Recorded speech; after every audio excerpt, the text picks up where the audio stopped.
was going on. It was because we were winning. We've been winning. We just started losing in the last 60 years. We had our own separate nation. They say you don't have a culture. We had our own nation. We had 500 Negro hospitals. We had all kinds of towns. We had all kinds of banks. We were doing international trade all over the place. Yeah. We had stores. Right this weekend, I'm gonna be fighting. Well, I'm fighting my case, but right this weekend, I'm probably gonna be fighting about this Rosenwald school because people, Negroes, want to celebrate these Rosenwald schools, and they're gonna resurrect one on the Eastern Shore, and they want to call it African American school. And I'm like, stop backdating this African American to people that weren't African American. It's not proper to call these people what they weren't. The other thing is, what is the Rosenwald School anyway? So the Rosenwald School was developed by Sears and Roebuck investors, right? Owners. And so what is it? What is it? Some of those university big wigs, from Tuskegee, what's his name? George Washington Carver. No, not No. You said Yeah, from Tuskegee and from like Howard. What I can't think of the guy. Anyway, these professors went to the heads of Sears and Roebuck and said, we need some schools for our people. We need special schools for our people, and we want you to donate to them, right? But see, what they did was they did an Al Sharpton, right? Booker T. Washington. Booker T. Washington. Booker T. Washington. Yeah, Booker T. Washington. So he got them to invest. But he did an Al Sharpton. And now when I say that, I mean they get the check first. First he gets a check, then he gets a check for the schools. So they kind of like extort, right? Why? How was he able to extort Sears? Because think about what Sears was. If you don't know, Sears had a Sears catalog. That's what made Sears so rich. The catalog, right? Who do you think was the major catalog buyer? We had segregation in the South. You couldn't go into Sears, but you could sure enough buy it and go into the post office. So the people that made Sears and Roebuck rich were the Negroes. So they owed the Negroes big time. So the Rosenwald School wasn't a gift. They really should have paid for them outright, but they didn't. They turned around and said, you gotta, the people in the community gotta fork up half. And the people in the community, the only people that could fork up half were the people that had money. So the only kids that ended up going there were the elite Negroes, which caused a division. The have and have nots. Now you got those that think they better and those that's in the fields. Right. And my research shows that a lot of these HBCUs were founded by the missionaries, were the same people who founded the Indian quote unquote boarding schools, the same people. No, they were Indian boarding schools. Correction. The HBCUs were Indian removal schools because we're the Indians. We're the first Indians. So they are Indian removal schools. That's what they are. Wow. And that's why if you look at Hampton, you'll see pictures of us in a classroom with some natives from the West. They brought in people. And you go to Hampton campus, you'll see a graveyard with children in it. Some of the children are local. Some of the children are from all over the country. And, Lisa, this is something really fascinating to just come to my memory, is that the land of oh my gosh, it's connecting. The land on these schools was our land. Right. The land grant, the Indian patented land. I'm trying not to, it's making sense now. Indian patented land. So they're going to take your land and put you on the land and educate you. Their way. And their way. Indoctrinate you. It's an Indian removal school. They take you away from your family and your customs and your knowledge of self, and tell you that you're African, and tell you that you started as a slave. You know what I mean? That's what they did. Lisa, speaking of preserving the cultural legacy, how does the Accawmacke community maintain and honor its traditions? And how do you work to ensure that these traditions are passed on to the younger generation? Yeah. Well, everything we do is our tradition. You know what I mean? The way we dance, the way we sing, the way we gather, the way we have our gatherings, the way we cook our dishes, you know, um, our sense of unity, but also, you know, which we do also make efforts to resurrect some of our old ancient traditional things, like having our gatherings for women. There's a group that we used to call the Black Boys, and we used to actually have a ceremony of development for our young men called the Black Boy ceremony. That's been recorded. So it is our, it is our mission to bring everything back, whether it's sweat lodges. We still do that. I mean, a lot of our foods are very specific. So like, we like it, people did archaeology and found we like turtle. That's not news. We still got cousins with turtle in their freezers right now. Okay. We also have a way of preparing clams that is different from other people, right? It's very specific to our people. We also have our language. We say Kayuk because we have people that had grandparents that still spoke some of our indigenous language. And Wow. and the other thing that you have to understand is when she started saying it, I was like, you know what? We've been listening to our stuff all the time, because this is what it happens. I'll say, you know what? Hush your mouth, dude. You know what I mean? And so it's very funny how we would say things, right? But that's our dialect, right? But if you go up to Baltimore, it sounds similar, but a little tweak different.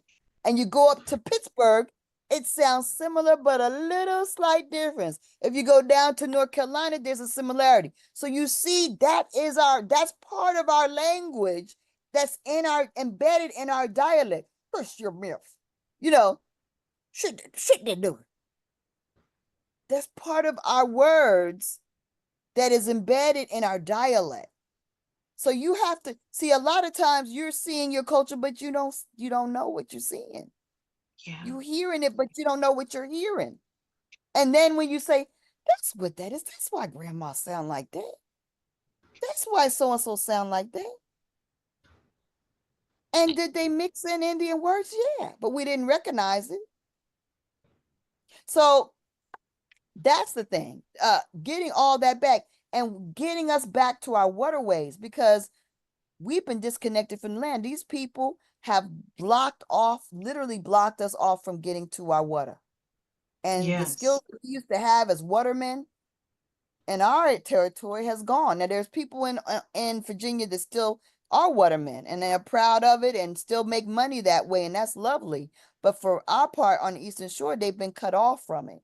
So a lot of them don't know. These children, I'm bringing a crabbing cage and showing children that live on the Eastern Shore how you can get a shrimp, a crab, and all that in a couple of minutes with a bad piece of daggone chicken. You And they're know, like, it's wow. funny. You know what I Wow. mean? They're like, look at that big old shrimp and the crab in there. That's crazy. You know what I mean? You So know, it's it's an funny on experience. the Lisa, you know, I was thinking on the census, my third great grandfather was Robinson, and they're from Southampton, Virginia. And I looked at his census, and they listed him as an oysterman each time. That's And right. I noted See? that, and I was like, whoa, oysterman. And so I started looking up, See? images of what an oysterman does. And then Yes. his Yes. sons did the same thing too. So they Yes. passed it along. I was like, wow. So yeah. So And we teach that's anyone. We're a loving people. So we teach the yeah. immigrants And then they take it on and it becomes an industry because they wrote in the, I think it's in the Kingdom of Accawmacke, this is a land that's rich. In order to be a wealthy man, all you need is a rusty nail, a broken shell, and a piece of string. With that string and that broken shell, you can get yourself some crabs and you can sell them. With those crabs, you can buy yourself better fishing gear. With that fishing gear, you can sell more fish. With that fish, you can get yourself a boat. Next thing you know, you can actually earn some money. You can build yourself a nice home. See, the land, it gives. And they recognize it when they're here. And we had the knowledge to teach them because these people were starving and they were on an island. How are you going to starve in Ireland when you're surrounded by water? That's right. That's right. How did That's they so starve? true. You could eat seaweed. You could eat fish. You could eat. Why were they starving? Because they didn't have the American potato. Explain. I don't. You see what I'm saying? They were very ignorant, and they just started learning. Africa still has open sewers. How were they the motherland? Most of the goods and products that are used in the world come from America. How can that be that they don't come from Africa? They are mostly desert. How can it be motherland? We have the richest biosystems. The Appalachia is the second richest. Yeah. Besides the Amazon. We're rich. I was just trying to ask, trying to Google to find out how I could navigate through from the Chesapeake up to Ohio to the Mississippi. But they polluted the Schuylkill so badly in Philadelphia that it's not navigatable. It's filled with coal dust. See the greed. That's the greed. They do the same thing. They done the same thing on the Eastern Shore. In Norfolk, they transport trains full of coal uncovered. That's unexcusable. Why do you not cover it? It's just blowing through there. They leave it stored on the waterfront uncovered, coal dust. They trying to kill us and don't care because we live around it. That's where we live. Yeah. That's Lisa, the only waterfront that they allow us to be on. And Norfolk, next to the coal, that's the waterfront that the projects is at. I want to shift gears for a second. I see these pictures. I'm really interested in the second picture. Yes. The second picture that you have here. Can you describe this picture? Which one is that? It's a black and white. It's a black and white picture. It looks like a Is it number 2? It's the number 2. It's number 2. What's in it? Is it an aerial? It looks like it's a picture of a lady. Of an Indian woman. Oh, it's my mom. Okay, that's your mom. That's my mom. Yeah, that's my mom. When she was young. Where is that? I'm trying to see where I have it. Oh my gosh. And we're seeing it from the left pane. It's in the left pane. Yes. Oh, the PowerPoint. Okay. From the PowerPoint, yes. It's the second one in the PowerPoint.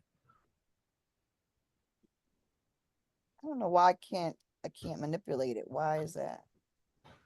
Oh, maybe I just need to go to the just hit the arrow button, just go up. Just hit the arrow button and just go up on your keyboard. There you go. Okay. Oh. That one. That's my mom. Wow. Yeah. And I didn't know that existed until recently. My cousin gave that to me and I was like, wow, that's crazy. Wow. Yeah. How gorgeous is she? Now it's proof like this that now we all, now was this part of the evidence when you took it to the courts to they never doubt who we are. That's never been questioned. Okay, no. Got it. Okay, like I said, the white people do not question us being the Indians. That's not been called into question ever. They don't do that. only other Negroes do that. Only Negroes do that to us. I know, I get But you. No. yeah, they know who we are. They don't question Yeah. that. Yeah. That's not. Yeah. They just don't want us to have back what belongs to us. But they Sure. don't question that. They know. Ooh. Nick, can They you try to talk get about us to call ourselves African, but they don't call us, and they never did. They always said other blacks, that the Indians mixed with other blacks or something like that. And I was like, what are other Mhm. blacks? Yeah. wow. I can see the just sheer confusion that we face, because I'm sure people looking at these amazing photos right here are like, hold on, it kind of messes with your mind, because you go back in your photo album and you're like, these look like white people, Right. which is the point, right? Um, That is the point. and of course, when you think about the diversity of what we all looked like back then, it was so easy to miscategorize us because we were different shades, different colors. Um, I don't think it man, was easy. They knew exactly who they found when who was here when they got here. They just lied about it. You know what I yeah, mean? They just yeah, lied. Just like yeah, they lie now. yeah. They try to tell you you're African American. They hire every celebrity they could for roots to try to Ooh, Lord, don't convince get me you started that on you're from that. Africa. But yet, even in roots, they were. Let me tell you something. Think about this. If Africans were coming in continuously, like in the numbers that we are all African, our culture would be still African. That's Our right. language would still be our language. There's Absolutely. no reason for it to change. Like it's not, it is not rational, reasonable to think that if we were constantly being shipped, just like we bring in Mexico. No, we don't even bring in Mexicans. Mexicans come in. Mm-hmm. They work together. They speak their language. They That's keep their right. culture. Why would it be any different for us That's right. as Africans? If we're Africans, we would still be African. Our culture, we would be bringing in fufu. Daggone, Anthony Johnson was not an African. He was rich. He was the richest person in Northampton County in 1655. He could go back to any place he wanted to. He was shipping in people from England and getting paid for it. If he wanted to go to Africa, he could have and gotten some fufu and brought some people too.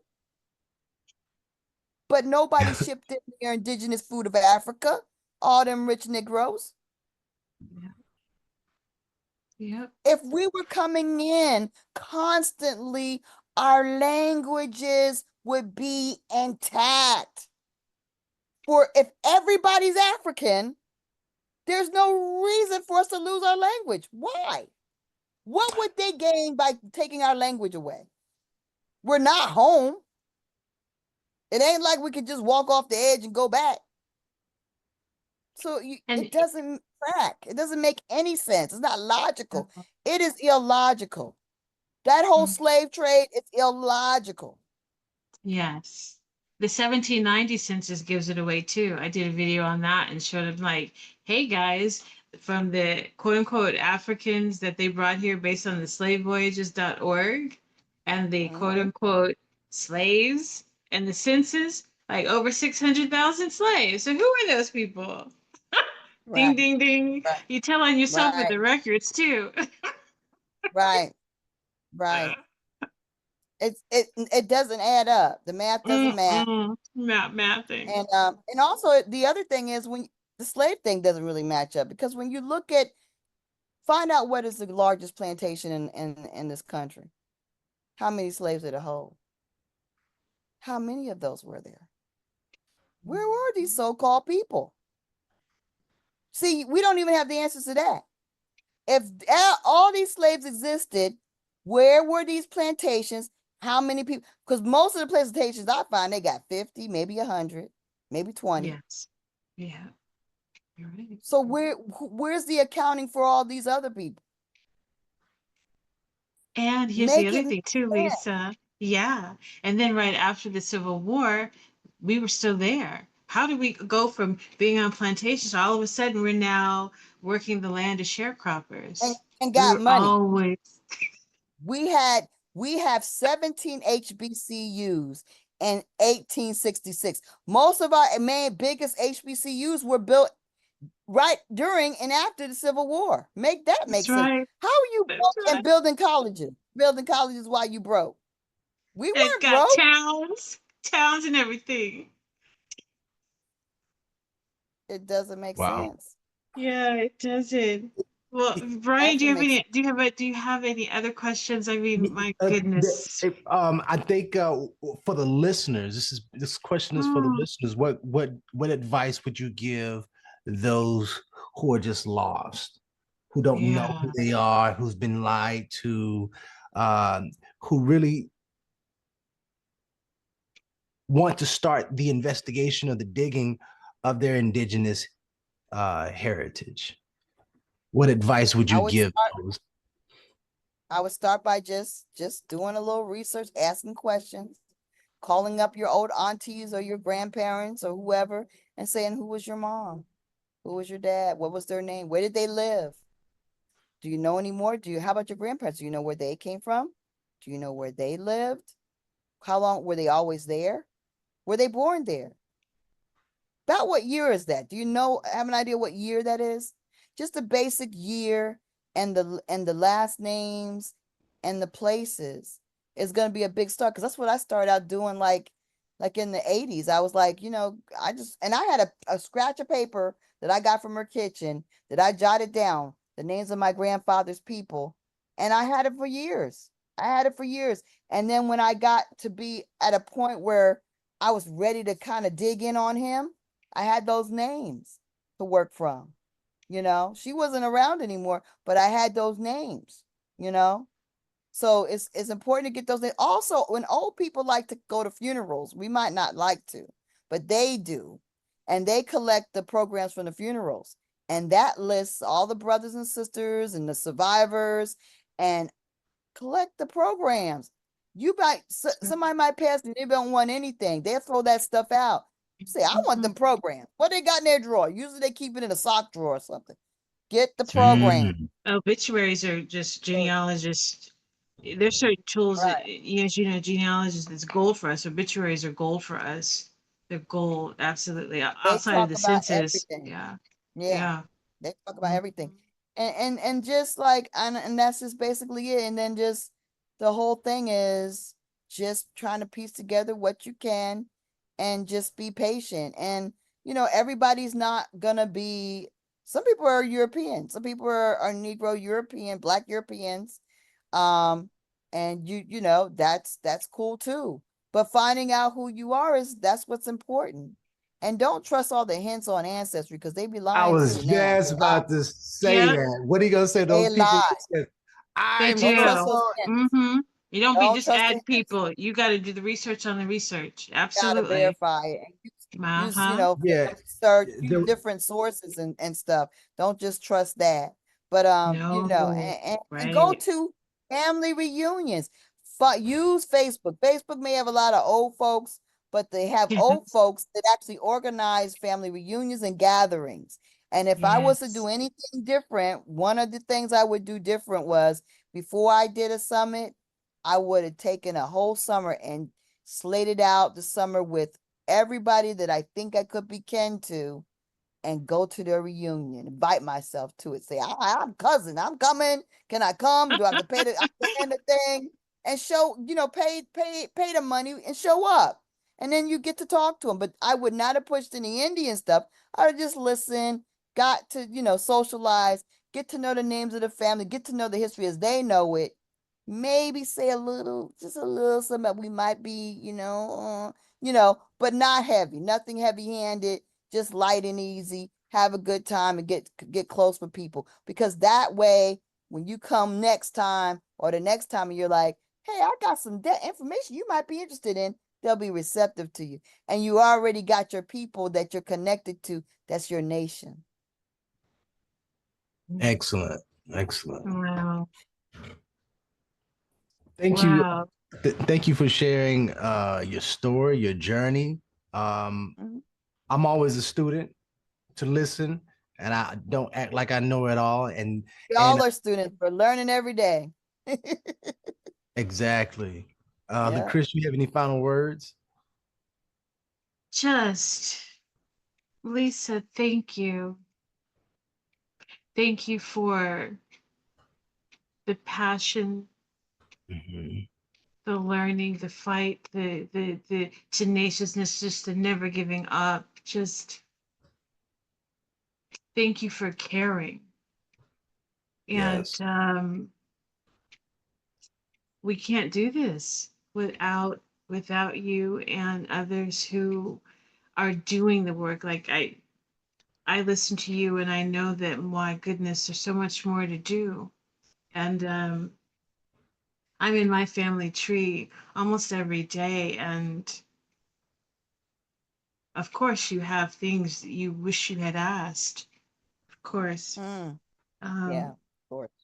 but I see that even doing that, even doing genealogy on a, I don't know, small scale, if you can call it that, is worth something. And It is. just thank you. And we would so love to talk some more. I mean, this is a heady time, and I think there's so much more to learn and understand. And we would love to be able to just pick your brain some more. This is not even scratching the surface. It's a big day. A lot is opening up for us, especially today. This is a day where we are elevating. We are elevating today, right? This is a day of spiritual elevation. A major, major portal is opening up spiritually for us today. And we just need to have our hearts and minds ready. Have our hearts and minds ready because our spirits are rising and we're growing, and it's opened up for us to grow even more, to be stronger, to be more intuitive, you know, to be more empath, to actually connect stronger links to our ancestors. I didn't tell you this, that when I really started on the journey, one of the most important things I did was go home and walk the graves. Mm. I always go to the graveyards. I always speak to everyone that's there. I started to clean because the headstones were black and they weren't black. They were white marble, but I didn't know it until I started to say, you know what, I'm going to come back and clean. And I came back with my bleach and my scrub and my water, and I scrubbed everybody who wanted me to clean their headstone, and I was talking to them, and I leave crystals for them, you know.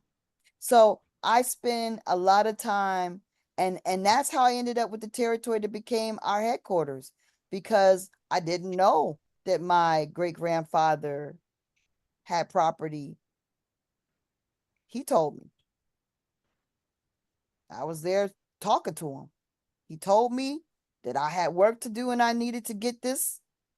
And I didn't know at that time. I was just dealing with genealogy. I just lost my father. And I was like, okay, he left. I was trying to get like the taxes. He stopped paying on some property. And I was like, I was gonna start paying the property of this heir's property. Lo and behold, there was this 3 acres that third great my great grandfather had that nobody knew existed. He had that for us because you have to have a location for your people to be a nation, right? You need to have a homeland. He provided it because I didn't know. They told me about it because my grandfather has the same name as my father. So when she told me about it, she thought it was my father's property. It wasn't. It was my great grandfather's property. And that's how the Accawmackes were able to build, because I had a homeland to call our address. I talk to Wow. them. They talk to me. They direct me. I don't do any of this really. I'm all being bossed, you know. Eventually I'll be able to go back to being me, And I'm pray for that day. But right now, I'm an instrument and I'm being directed and commanded and I'm being obedient. And they're very bossy. But Well, I you do heard that go there. I do ceremonies. I do ceremonies at the water. I drum on the sand. I drum the sunset, the sun into setting. You know, I do various things Mhm. to to connect with the soil, to connect with my people, and to create energy. I get a drum and I beat it in the woods really loud, you know, to let them know we're here, to let the other folks know that we're here, but also to let our ancestors know, yes, yes, I'm working. We went and we cleared up the gravesite of one of our chiefs that's in the woods that's being desecrated because they played disc golf over his grave. As a matter of fact, they organized a what is it, some kind of competition this weekend against disc golf tournament in the woods at the park that is filled with, it's our, that whole territory is our grave, our is our burial site, our Indian burial site. It's a known thing. It's in the deed to protect the Indian burial site. They built a disc golf game over top of it in 2008, and they are organizing a tournament over top of their graves this weekend. They desecrate, right? They desecrate. So that's when I got they tried to surround me by police when I was out there trying to, you know, make sure his grave was tended to and weeds hadn't gotten out of control. And I went there to check on it before I went to court because I was helping a sister that had a misdemeanor charges against her. That's an Accawmacke, you know, so we got to defend. So I was on my way to court. I had a dress on, for Pete's sakes. And they surrounded me. They called every police car they could. They even had the daggone the dare officer from the school come up. She came there too. And I'm like, what is all this? But see, they were trying to harass me and intimidate me. That's what they do. I mean, desperate people do desperate dumb things. It's Yeah. unfortunate for them, but it's not a deterrent for me. Yeah. So I continue to Mm. fight. I I have 51 indictments against me now. Mm. Um, they got upset when I quit claimed property as Accawmackes. We came into the courts and we did it like in 2023, 2024, the end of the year 23, the beginning of year 24. And so May of 24, they filed 51 indictments against me personally, not as Accawmackes, because all the quit claims except one were all Accawmacke quit claims, except for one. One I did do personally because that one house, my aunt, my people, that's where they lived. And I told my children back in, I think it was 98 or 2001, I'm gonna live there. This is our land, this is our beach. I'm gonna live in that house, right? That's my house. So I quit claim that house to me. And there's one, but everything else is like Accawmacke to the Accawmacke Nation. It is not Lisa. But they have me painted as a sovereign citizen, like I'm out here in these streets trying to get something for nothing. Mm-hmm. And in reality, everything is being claimed as a nation for people that I don't know, really. And what ended up happening is they just wanted to terrorize me, scare me out of doing anything and scare all of our people out of ever claiming land, right? Don't you do that, you're going to end up in jail. It is not a crime. It is not a crime to claim what is actually your property. It is not a crime to quit claim your property. They are corrupt and they do corrupt the law. And you know, what can you do? In the beginning, I knew how to file claims. I do know how to process claims. I do know how to file, but I did not know anything about being a criminal. I didn't know criminal law at all. So at first it was very intimidating, and they did give me 51 indictments to make it impossible to have a lawyer. because 51 indictments for thousands of dollars per indictment. What are they going to do? How do you even pay for that? How do they don't even, people, everybody turned me down. Everybody said no. And if they did, they were like, I ain't sure what I can do for you. Well, I'm not trying to create a bill for I ain't sure. Right. Because, and then when you actually look at the case as a person, because I had to learn how to defend me. So when I started to learn, I was like, this is very simple. First of all, it's multiplicitous. There's 51 indictments. That is a violation of proper procedure of the prosecutor. You do not give somebody some excessive repetitive charges. That is excessive and multiplicitous, and is actually double jeopardy, because it is actually one act that is the same. They are not completely different. So you can't make it into 50 different one thing. Actually, it was only 29 properties, but they did charge me 22. 20 of them are for conspiracy, but he doesn't name any conspirators. And 2 are for solicitation, and he doesn't say who I solicited to. So they just made it up just to scare me, just to terrorize me. Right. So I'm like, if you're a really decent lawyer, the first thing you would do is like, what is with these 51 charges? Drop this. She only is listed in one. But there's not a decent person to defend me, right? Yeah. So I have to do it myself.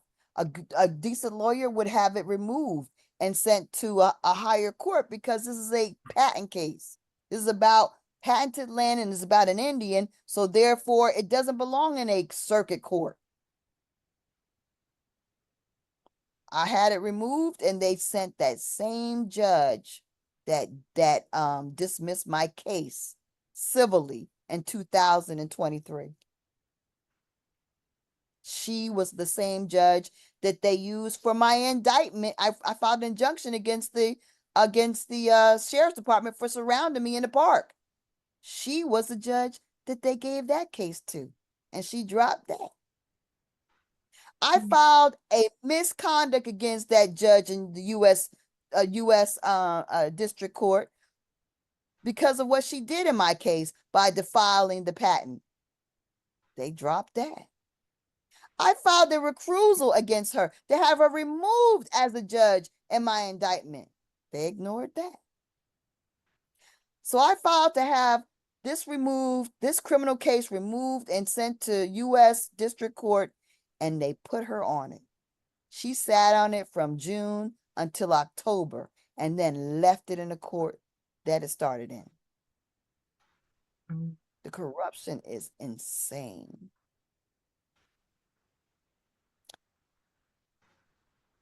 They had me in court. They had me in court trying to defend my mental competency, saying that I had a strange worldview because of my Indian thoughts, my Indian identity or something. My own lawyer that they had appointed to me was siding with the prosecutor, talking about she has a strange, using the same word. She has a strange worldview. I had to file to get rid of him, and then they gave me another lawyer at the end of that hearing. I said, am I required? Can you do that? You can't legally force me to have an attorney here, can you? But then I'm in a mental competency hearing thing. So I'm not trying to argue with the judge during that. So I said, okay, I'll tell you what, I will try him. I will try him. I will give him a trial. It was just as he started out talking like he was going to act like he had some sense, and then he started telling me things like, "Oh, you got a lot of things against you," trying to scare me. My own lawyer was working to scare me. I'm like, this is bull crap. This is a bull crap case. This is not. They don't have anything. What kind of case is this? This is a book. This is fraudulent. It's not a real case. This is not a criminal issue. As a matter of fact, it's so bad that when you look into the criminal classification, it has none. That's just not a crime. They couldn't, they said undesignated because it's not a crime. There is no classification for what they charged me with. Wow. So at this point, since May, they decided to give me a trial date of March 31st, yet they haven't arraigned me. To date, I haven't been told what my charges are. My charges have not been explained to me. The only thing I know about my charges is what I read. And the raggedy piece of document that they throw together, today are going to throw me into this situation. And I'm telling you, it looks real raggedy, like they just, like a child put it together. And I have not had anything told, like, this is what you're charged for, this is why. I've not been arraigned. They're trying to bring me into trial on March 31st without ever having arraigned me. In December, I filed for a bill of particulars, and I filed for a motion for discovery. I need to know the details of how they arrived at these charges. I still have yet to receive anything. He hasn't given me anything, the prosecutor. And a few weeks ago, I filed for a dismissal. I have not received any communication about that. This week, I filed in a higher court. I filed in the U.S. District Court, but this time in D.C. because I don't trust the Virginia one because they keep giving me that evil little heifer. So I filed in D.C. because I figured they probably don't have friends there. And I also filed against them. I filed a writ of mandamus in the Supreme Court of Virginia because that's the boss of the courts, the lower courts. Those county courts are bossed by the Supreme Court of the state. And that's who corrects them for all their misconduct. And I filed on them, the judge, the prosecutor, and the court clerk, and the commissioner for their misconduct. Wow. Your story is compelling, and I appreciate you sharing your story. I think we can all learn. I can learn that, once we start diving deep into this, all states aren't like this. When you try to quit claim or claim your land in Georgia, they're not going to do you like this. When you try to do it in other states, Louisiana, they're not going to do you like this. Okay? So all states don't have completely corrupt courts, right? So understand that Virginia is still part of it's still a commonwealth. It is owned in part and portion by Europe. It is owned by England. Yeah. You got to understand, this is a it's a United States of Europe is what it really is. This is a united corporation of European countries. That's what we got here. Yeah. Understand who we're working with. And then you'll understand why everything's so crazy. Why they always are letting everybody come in and take and do, and they're always giving to this and giving to that, because that's who came here in this Revolutionary War and helped them deceive the Indians. It was the whole world. Poland, all these people were here. The entire planet was in our country trying to get some, helping them get over. And they're still partners. So deceiving the American Negro is an international job. You see?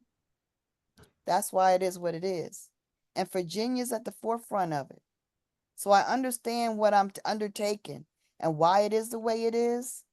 But I don't want people to feel like that's the way it is everywhere. It won't be. This is the worst. But if they do, but your story is very is powerful, and even if other states do not operate like they do in Virginia, there's still knowledge to keep at the forethought of when they're applying Right. for. It's good to know how to fight, Yes.